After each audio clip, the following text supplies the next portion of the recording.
আসন্ন ত্রয়োদশ জাতীয় সংসদ নির্বাচন ও জুলাই জাতীয় সনদ বিষয়ে গণভোটকে ঘিরে বাংলাদেশে বইছে উৎসবের আমেজ।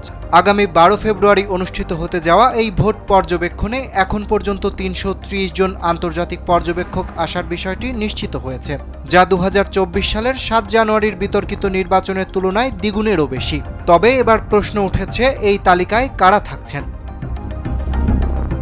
শনিবার প্রধান উপদেষ্টার প্রেস উইং জানিয়েছেন, ইসলামী সহযোগিতা সংস্থা ওআইসি সহ ৬টি আন্তর্জাতিক সংস্থা অন্তত ৬৩ জন পর্যবেক্ষক পাঠাতে সম্মত হয়েছে। এর পাশাপাশি ইউরোপীয় ইউনিয়ন, ১৬টি দেশ এবং বিভিন্ন আন্তর্জাতিক সংস্থার সঙ্গে যুক্ত ৩২ জন ব্যক্তি পর্যবেক্ষক হিসেবে নির্বাচনে অংশ নেবেন। ওআইসির ২ সদস্যের পর্যবেক্ষক দলটির নেতৃত্ব দেবেন সংস্থাটির নির্বাচন পর্যবেক্ষক ইউনিটের প্রধান শারিক মাহমুদ বান্দার।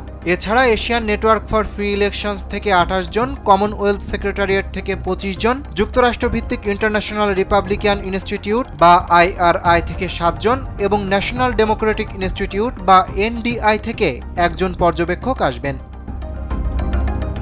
পররাষ্ট্র মন্ত্রণালয় ও নির্বাচন কমিশনের তথ্য অনুযায়ী voice for justice, Democratic international, SNAS Africa, SAARC মানবাধিকার ফাউন্ডেশন এবং পোলিশ ইনস্টিটিউট অব ইন্টারন্যাশনাল অ্যাফেয়ার্সের মতো সংস্থার প্রতিনিধিত্বকারী ৩২ জন ব্যক্তি পর্যবেক্ষক হিসেবেও নির্বাচনে কার্যক্রম পর্যবেক্ষণ করবেন।